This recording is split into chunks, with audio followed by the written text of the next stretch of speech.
Phone చేసే మరుక్షణం 10 నిమిషాల్లోనే బోర్డు తెరవడు. నా భార్య నా పిల్లలు గుర్తుకొస్తే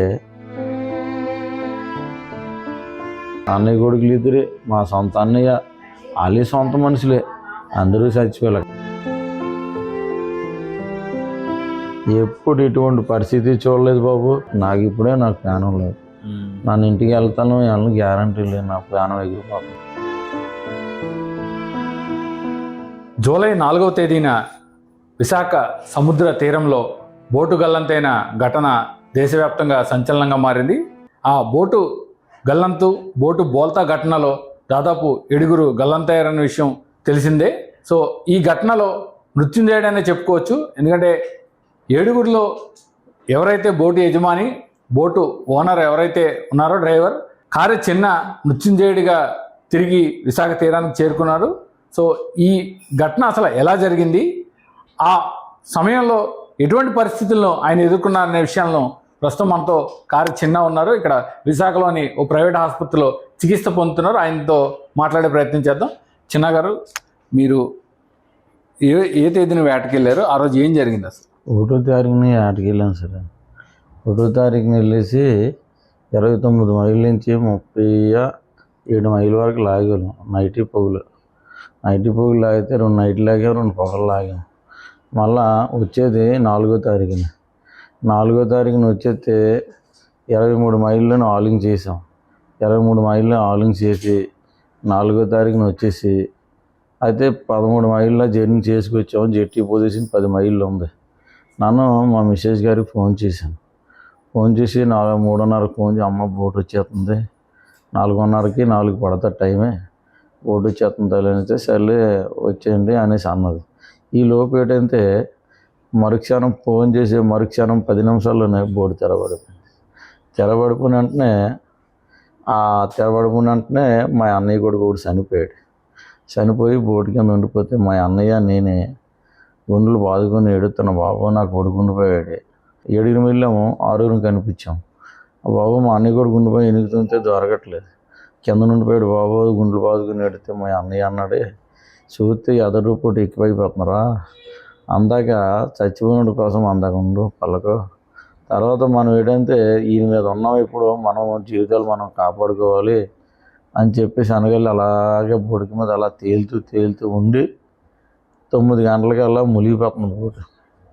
మునిగిపోతుంటే బోటు ఎప్పుడైతే మునిగిపోతుందో అప్పుడు ఏం చేసామంటే ఈ 6 కూడా కరెక్ట్గా ఉండాలిరా, మళ్ళీ మనం కానీ ఇడామనుకో చనిపోతాము అని చెప్పేసి ఎప్పుడైతే మనం 6 కానీ కరెక్ట్ లేకపోతే ఈడిపోతాంరా చెప్పేసి కరెక్ట్గా ఉండి, అప్పుడు మాకు టైం లేదు, 12 అవుతుందో 11 అవుతుందో నాకు తెలియదు. ఓ మనిషి కనిపించలేదు, 5 కనిపిస్తున్నాం. 5 కనిపిస్తే ఈ 5 నాకు కరెక్ట్గా ఉందాంరా తెల్లవారిన దాకా.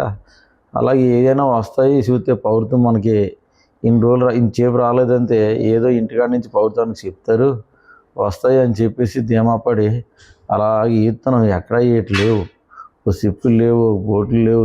ఈ ఎదరు పూట ఎక్కువైపోయింది, ఏం లేవు. లేకపోతే 4 గంటలకి సిప్పు కనిపించింది.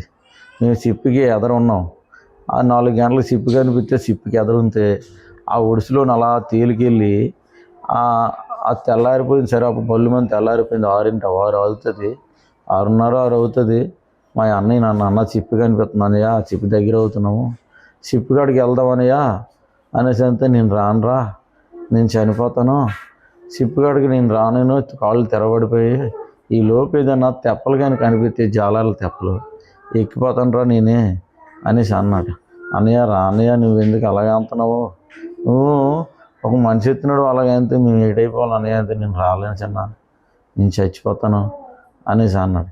ఎప్పుడైతే మాట అనగలి సరే రా మా 4 ప్యానల్ దక్కించుకుందాం, ఆయన రానంటున్నాడు అని చెప్పేసి 4 ఈతుండగా నా దగ్గర 2 కట్టల పోర్సులు ఉన్నాయి.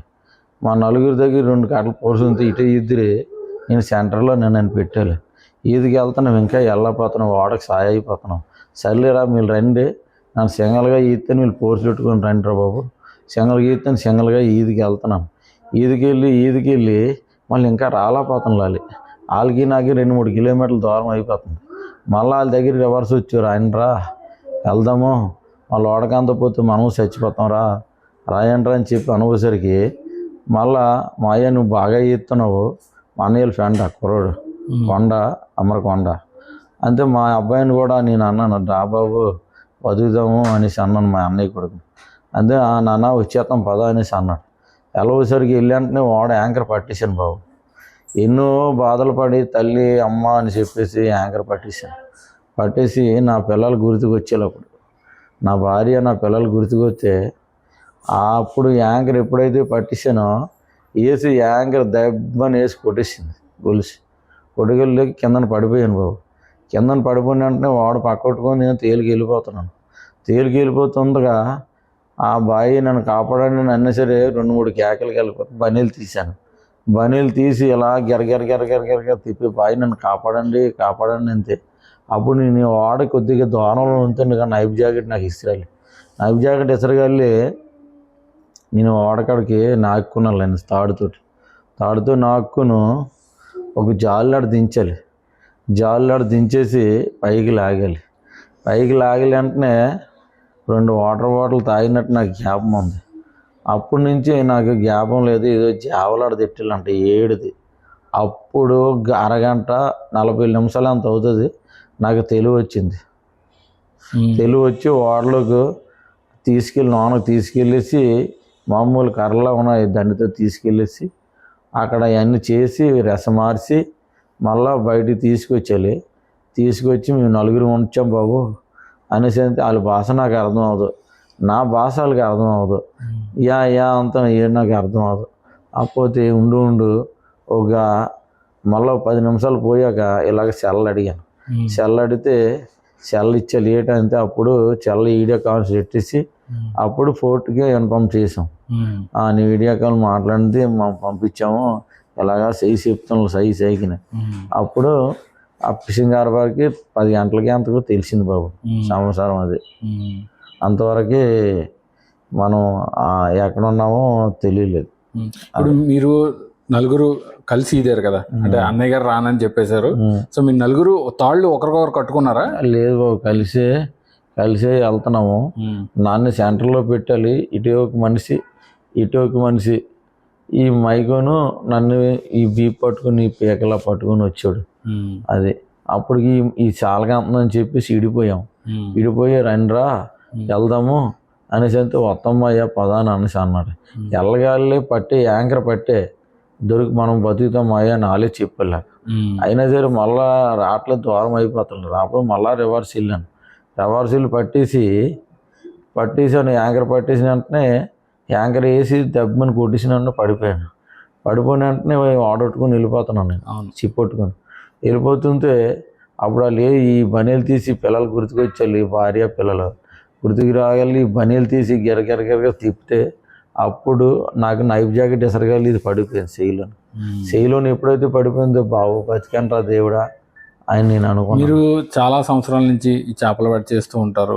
ఇటువంటి పరిస్థితిని మునుపు ఎప్పుడైనా చూసారా? అంటే సముద్రంలోకి వేటకు వెళ్తూ ఉంటారు కదా మీ బోట్లో, ఇటువంటి పరిస్థితిని ఎప్పుడైనా చూసారా? ఎప్పుడు ఇటువంటి పరిస్థితి చూడలేదు బాబు.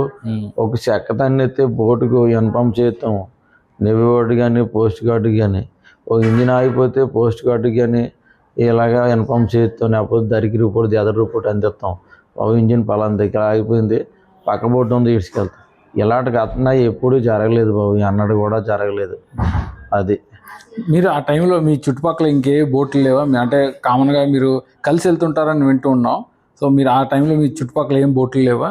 చుట్టుపక్కల ఏ బోట్లు లేవు. మనకి ఏట కూడా అయిపోయింది, ఎదర్ రూపాడు కూడా వచ్చేసింది బాబు. చుట్టుపక్కల కూడా ఏ బోట్లు లేవు. అది ఆ నైట్ అలా జీవించి ఆ గంగమ్మ తల్లి నన్ను ఎందుకు ఉంచిందో నాకు అర్థం అవ్వట్లేదు. నన్ను చూస్తే ఇక్కడ ఇదే అంతంలో వచ్చిన ఆశ పరిహారం అయినా సరే నాకు చెల్లించట్లేదు. బోటు ఎంత నష్టం జరిగిందని మీరు అనుకుంటున్నారు బాబు? ఇటు బోట్ అంతే నేను కొనుక్కొని పని చేసింది అని 40 లక్షల సుమారు అయిపోయింది. ఆడికి వెళ్ళేసరికి ఆయిల్ రేట్లు బట్టి ఈ తెచ్చే చేపలు బట్టి ఇవన్నీ చాలా ఖరీదు వచ్చి తప్పు బోటు కానీ వచ్చి సరిగా అమ్మితే ఒక 5-6 లక్షల వంటకి మిగిలేదు. అది కూడా పోయింది, ఆయిలే పోయింది. అందులో 2000 ఆయిల్ ఉంటుంది, అది పోయింది. మొత్తం నాకైతే 40 లక్షలు 50 లక్షలు లాస్ పోయింది. నా జీవితాలు కూడా పోనాయి. నా అన్నయ్య కొడుకులు అన్నయ్య కొడుకులు ఇద్దరే, మా సొంత అన్నయ్య, వాళ్ళే సొంత మనుషులే, అందరూ చచ్చిపోయారు. కళాశాలకి ఆ రూపాయి సంతకంటే నిన్న 10,000 రూపాయలు చెక్కులే అందుబాటు చేశాడు కొల్లు రవీంద్ర. నా ఆస్తి నట్టిన పరిహారం ఇదే అంతంలో ఏది రాలేదు బాబు. మరి మీ దగ్గరికి వచ్చిన అధికారులు కానీ మంత్రులు కూడా కలిశారు మీతో, మీరు ఆయనకి ఏం చెప్పడం జరిగింది, వాళ్ళు ఏం చెప్పారు మీకు? ఏడు చెప్పాలంటే నీకు 2 రోజులు పోతే అమౌంట్ వస్తుందమ్మా, నీకు ఇందాక ఏటి లేదంటున్నా కదా, ఒక 50,000 రూపాయలు ఇచ్చారు సార్. 50,000 రూపాయలు ఇచ్చి నీ పిల్లల ఖర్చులకు నీకు 2 రోజులు పోతే ఎంతో కొంత రిలీజ్ చేస్తాము, నీకు కొత్త బోటు కావాలంటున్నా కాబట్టిగా కొత్త బోటు కట్టేసిస్తాము అని అంటాను. కొత్త బోటు ఎప్పుడు కట్టేసిస్తాను, నా జీవనోపాధి నా పిల్లలు ఎప్పుడు నేను పెంచుకుంటాను బాబు. నాకు ఎంత అయితే అయిందో ఎంత అమౌంట్ ఇవ్వాలని నేను డిమాండ్ చేస్తున్నాను బాబు. లేకపోతే నేను నా సాగు చూస్తాను బాబు, నేను చచ్చిపోతాను బాబు. అది నా సాగు అయితే నా సాగు మీకు చూస్తాను. అది నాకు ఇప్పుడే నాకు ప్రాణం లేదు, నన్ను ఇంటికి వెళ్తాను గ్యారంటీ లేదు, నా ప్రాణం ఎగిరిపోతుంది. సో ఇది దీన గాథ, ఈ కార్యాచరణ యొక్క దీన గాథ.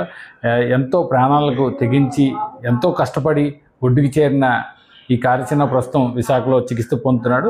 కానీ తనకు తగిన న్యాయం జరగలేదంటూ ఆవేదన అయితే వ్యక్తం చేస్తున్నాడు. ఎందుకంటే దాదాపు 40 లక్షలకు పైగా ఈ పెట్టుబడి పెట్టి ఆ బోట్తో చేపల వేటకు వెళ్ళామని, కానీ అది అనుకోని పరిస్థితిలో మునిగిపోవడం వలన ఇప్పుడు తీవ్రంగా నష్టపోయానని, తాను తన కుటుంబ సభ్యులు ఇప్పుడు తన జీవనం ఎలా ఉంటుందో అని తీవ్రమైన ఆవేదన అయితే వ్యక్తం చేస్తున్నారు. ప్రభుత్వ అధికారులు స్పందించి తనకు తక్షణమే న్యాయం చేయాలని, లేకపోతే తాను బతికుండి కూడా ఉపయోగం లేదని ఆవేదన వ్యక్తం చేస్తున్నాడు.